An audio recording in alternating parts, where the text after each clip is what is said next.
Hey guys, this is the Dark Preacher, and welcome back to Davy Jones Locker. So, I've had an interesting week. First off, I took the weekend off last weekend. Didn't record anything.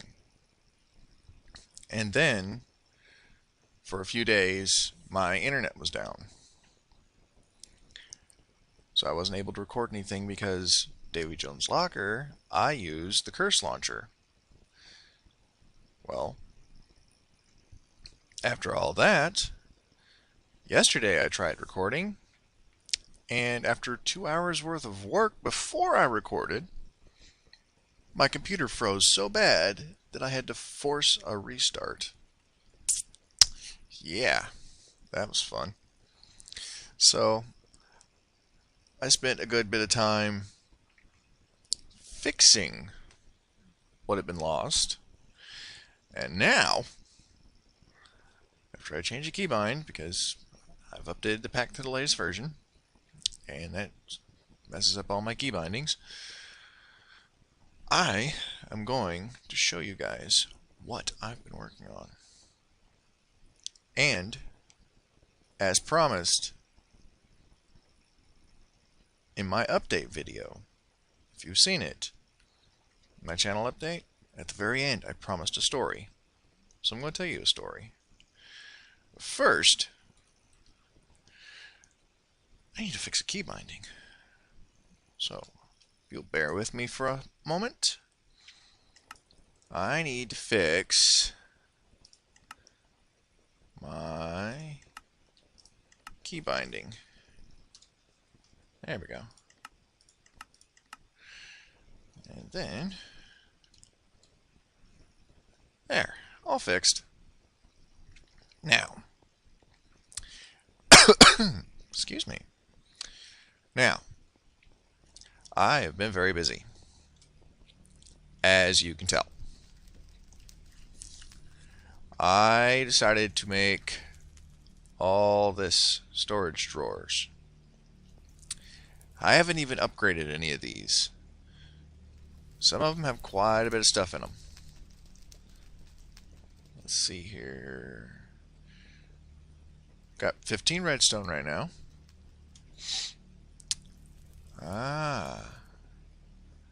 Got 2 broken silver ore out of some instone that I made. I only put 4 through the system, so I wasn't planning on getting very much. But I've got all this stuff. Got an automatic hammerer, the automatic sieve, the drawer controller. That's a handy thing. That's a very handy thing to have. Let's see, what else? Oh, and if you didn't hear behind me, I have me a very effective mob spawner. Oh, hello, loot bag. What do we get? A ring, chest card, work card, and some steel shears. Oh, thanks for dropping in, Creeper. I've also moved my loot recycler over here. So, don't need a work cart, don't need a chest cart. I got a loot bag. Then, ooh, yes, I need rails. I've been needing rails. Like it's going out of style. Because I am fixing up my mob spawner so that way it'll keep spawning mobs and then move them along so that way they die quickly. I've been doing it 8 blocks at a time. Because this recipe gets you 8 conveyor belts from extra utilities. These are spawnable spaces. And they move the mobs along. So, mob spawns, moves along, falls down, dies. Keeps the mob spawning open. Now, I've made the Yeah. Swim. Swim, you fool. I made the mob spawner over here. Because, well, this is where I do most of my work. Now, let's see here. All this right here is conveyor belts from extra utilities. From here, a little further back, it leads to fans with some other kind of conveyor belts, the ones from MFR. Now, tell me a pickaxe. We're going to break all this stuff off the back because we don't need it anymore.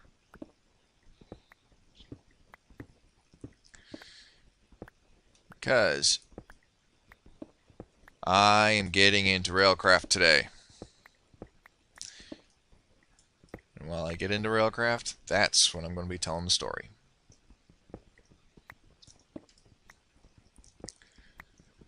So,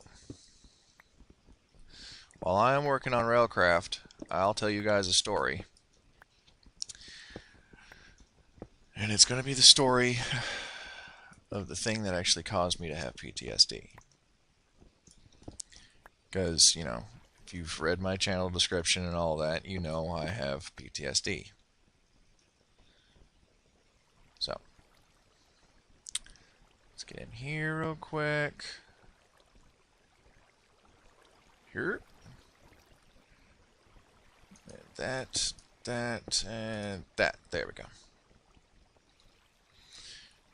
We're going to turn all this back here into conveyor belts.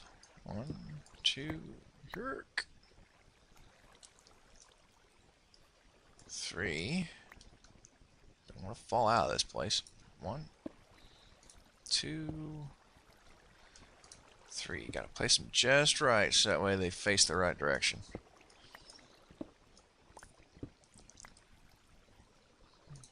Because they place with the direction facing away from you. Whoop. One too many. Thank you very much. 1 and 2, and now we have more spawnable space. There we go. Now, break that. Come on, come on. There we go. Break that. Break that. Break that.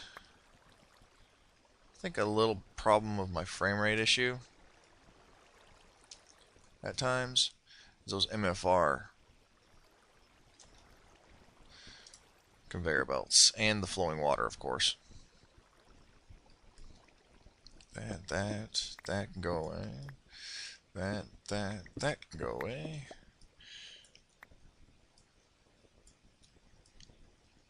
That can go away. Those, and that. And now the next loot bag I get that has rails in it, I could probably finish out the floor there and finish out the floor over there.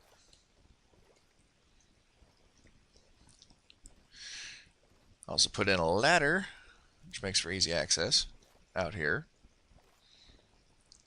Because I just swim right into it, climb up. Ta-da! I've automated most of this. I need to 1, 2, 3, 4, 5, 6, 7, 8. 8 of these turned into fuel pellets. So that way my gold plant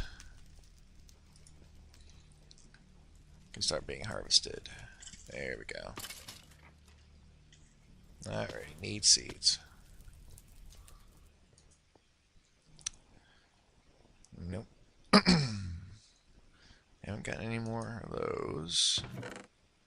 Don't have any in this one. Well, that one can wait. Yeah.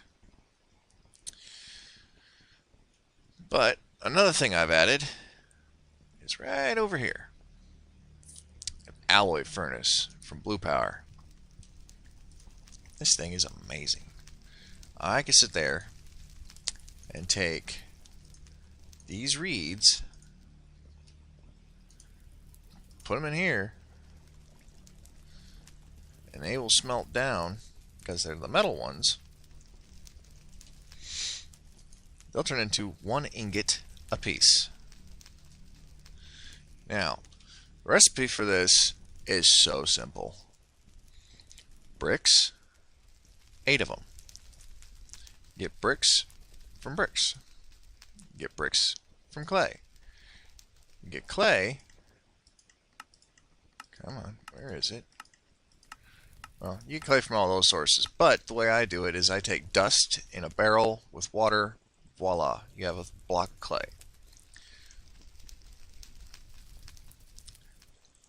It's so amazing. You have no idea. Put the dust through the sifter. Now, I have and backpacks. They're amazing, yes. They hold, yes. But when it comes to me recording and opening them up, oh, my FPS. It hurts. See, I just shift clicked and it just said, oh, you clicked that? Okay. Yeah, the FPS sucks when these things are open. It's fine otherwise. But that's the only issue with these things. You can't open them up without your FPS taking a hit. They are super laggy. And I don't even know why they'd be so laggy when they're open. There, you cook up some gold. Also added some more crucibles, making lava. I got 2 lava gens going over here for power. So that's keeping up pretty good. Oh, witches. Yeah, well, guess what? Witches get stitches. Witches get stitches. That's what I thought. Yeah, witches get stitches. Witch hat. I don't need a witch hat. Ooh, potion of healing. That's nice. Okay. Now, I know some people out there like to wear these things. The protection on them sucks. Durability on them sucks. They just suck in general. So, away they go. I don't need steel shears. I got steel coming out my ears. Almost to another loot bag. Which ain't bad. One thing I can do is take these useless arrows. Put them in there. Ugh. Arrows don't hardly give you anything toward a loot bag. But I can take that. Now, you know how you can double right click and get all of something out of your inventory into a Java barrel? If I do that, oh, where'd the gunpowder go? It went into the drawer where it's supposed to go. Now I have more of these. I have more of these 2x2 drawers. I could fill up this entire wall with them. So super simple. And they're super simple to make too. I mean, look at this. 4 chests, 5 pieces of wood. Gets you 4 2x2 drawers. I mean, I don't need all that much, but they're also really easy to upgrade. I mean, there's no wonder Teddy put this in. I mean, look at the drawer controller. 2 comparators, a 1x2, a diamond, some stone. 1x2 is 2 chests and 7 pieces of wood. Get you 2 of them. You can pump things directly into this. So I've got stuff coming from here into the drawer controller. And look at this. Boom. I got everything. I'm going to add some more drawers, probably over here maybe, or maybe fill out this wall with drawers, and then sift some dirt and see what I get. Because Teddy changed it. Teddy has changed it. So that way now, when you sift dirt, you get feathers. He's also changed it so that way passive mobs will spawn in an ocean biome, which is everywhere. But I am going to look up some stuff and get some stuff prepared, and I will see you guys in a minute. Alright guys, I'm back and I'm almost done with this coke oven. Now the recipe for a coke oven brick, fairly simple. Sand, brick. Not too hard.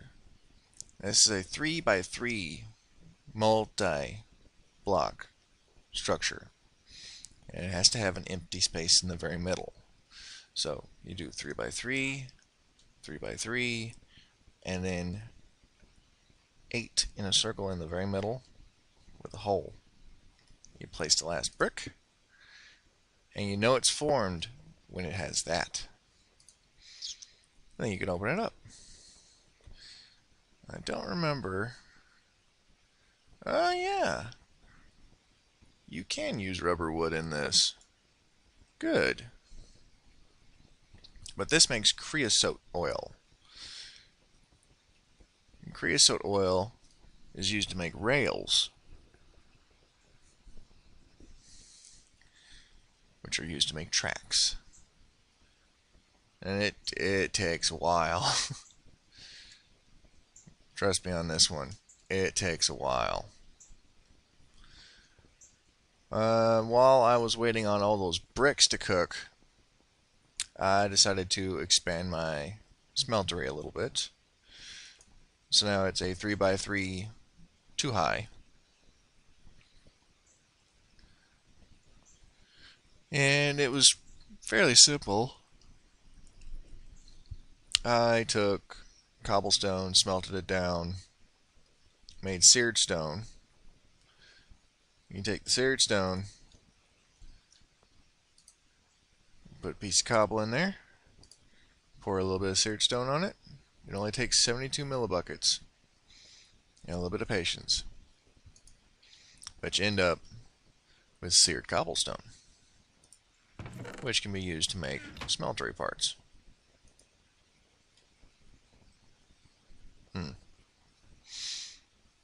Unfortunately, sometimes you gotta remember, put cobblestone in before you hit the faucet. Oh well. We will just do that, and then that there. That's all fixed. And I get charcoal out of this. So I take the wood, I turn it into charcoal. I take the charcoal, I put it back in, it turns into coal coke. I think.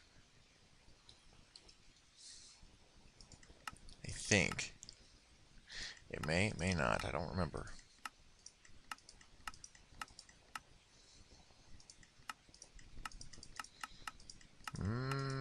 Does not look like it.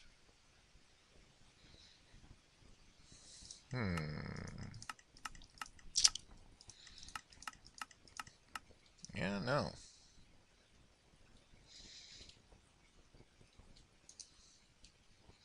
But it is making creosote oil at 250 millibuckets per piece of charcoal. So I get a little charcoal without having to burn any fuel. I also get creosote oil. So that's handy.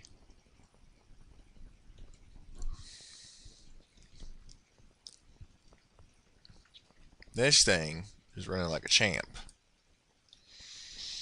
Once I get enough tracks, I'm going to make the mob farm expand out this way, and that way, and that way. So that way it's a big X above the base, all at the same height.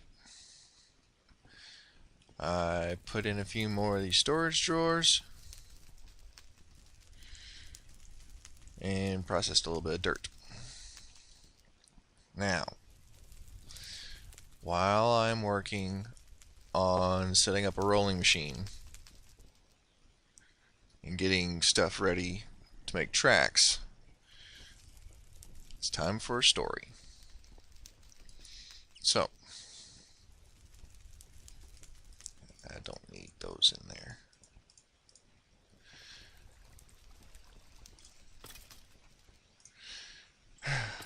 August of 2001, I went to boot camp.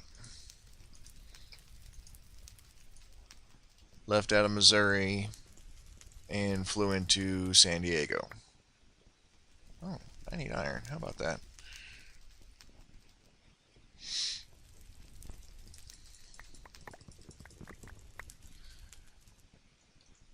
And when I got there,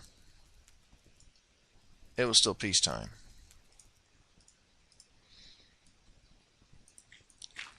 Had no idea what was coming. I didn't. Nobody did. No clue. I got there, and for some reason I was not able to pass the initial PFT. So I was sitting there for a month. Go ahead. A full month. Waiting to start training. Waiting until I was actually strong enough to pass the PFT. The physical fitness test. The test they make you take to make sure that you're able to go into boot camp. Well, I passed and was able to start training. Well, that first week of actual training that I was in,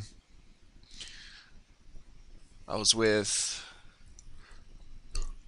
the platoon that I was going to be graduating with. And that's when September 11th happened. Hi, hat. Why did you fall? Anyways. But from that point forward, day in, day out, all I heard was, "You're going to war. You're going to war." And they were mostly right. I did end up going to war, but it wasn't immediately after boot camp. It was almost a year after I went to boot camp. So, January 2003, the day after my birthday, I had been spending the last 2 months getting shots, getting gear, getting stuff ready to go, packing up everything in my barracks room. And I didn't know where I was going. They said, "You are going to be a messman." And that means I was going to be sent over not to do my job, but to help the cooks. Okay, got the rolling machine. Needs some steel. First, iron in there.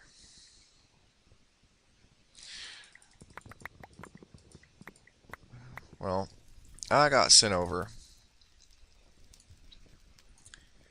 on a ship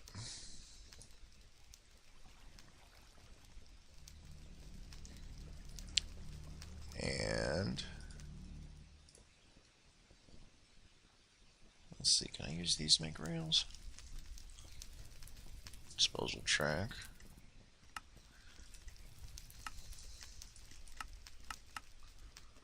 Well, I can make a tank.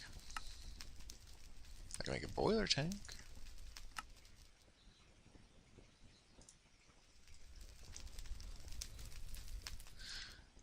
Anyways.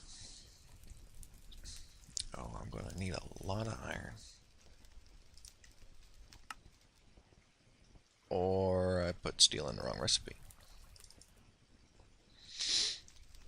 Anyways. Day after my birthday, I get on a ship. I get sent overseas. I saw the Strait of Gibraltar. I saw the Suez Canal. I mean, I saw some pretty amazing things. But the one thing that I saw that I will never, ever forget. That won't work. You know what? Yeah. Go float. There we go. The one thing I saw that I will never, ever, ever forget. One thing that I try not to remember. And one thing that I am struggling to actually talk about right now.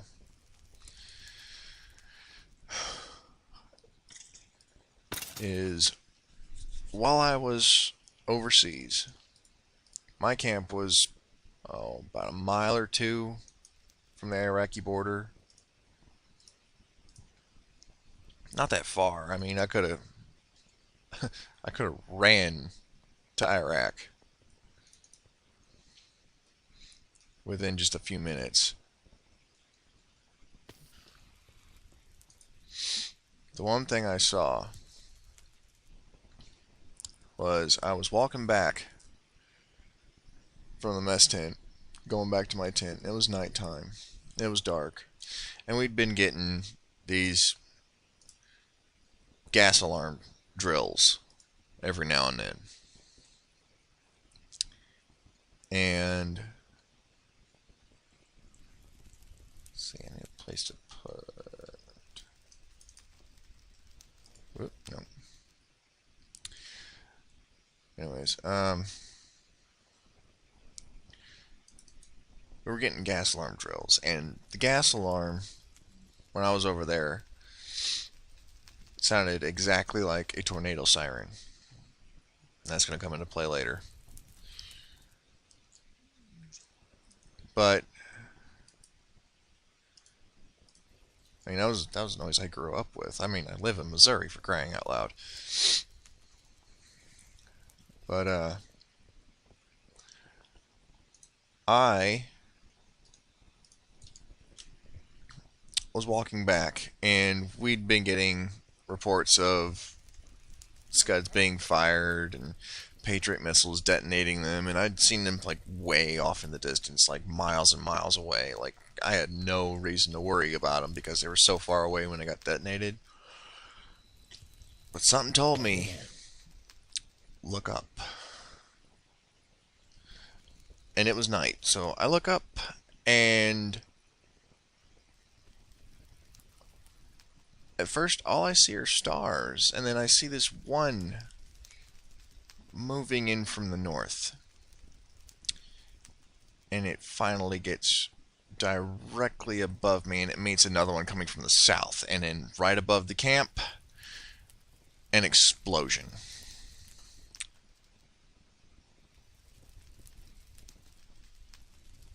And that means that was a Scud missile, and it got taken out by a Patriot missile right before it hit my camp. So I'm freaking out.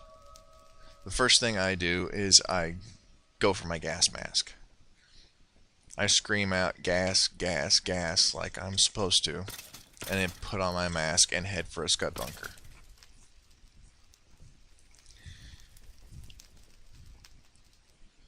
and like 10 seconds after that, that was when I heard the gas alarm going off.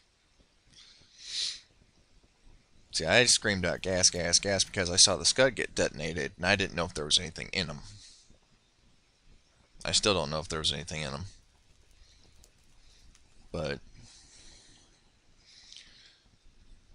that was the most terrifying thing that I had been through at that point.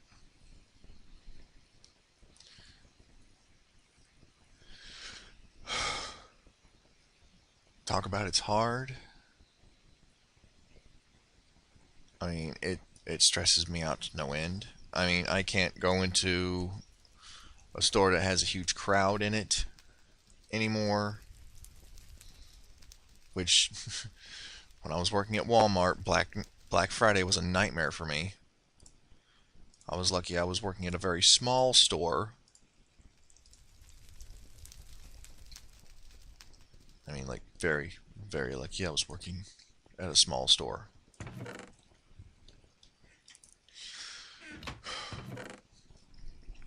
But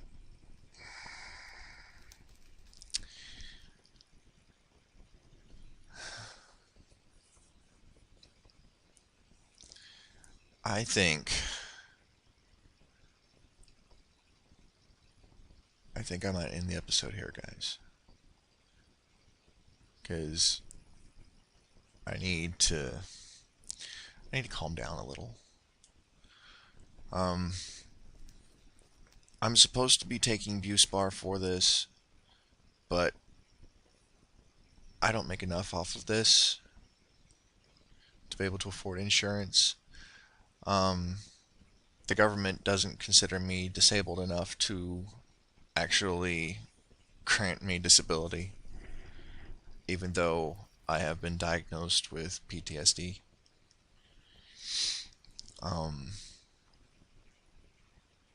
I can't hold down a job because of this.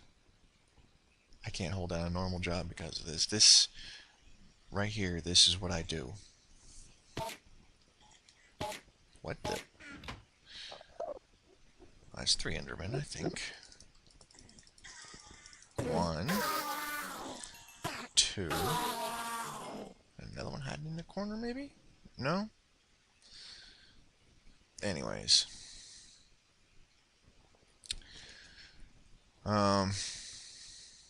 Before I lose my dang mind, I'm going to just take a little bit and relax, calm down. But I have a Patreon page now, and you can be a patron for as little as you like. I mean, if you want to do $1 a month, that's fine. If you want to do $5 a month, that's wonderful. If I reach that goal of $5 per video, I'll make a special video for you guys. With the mod pack of your choosing, of course. But, I've got a pitch in the link section of the video description. So,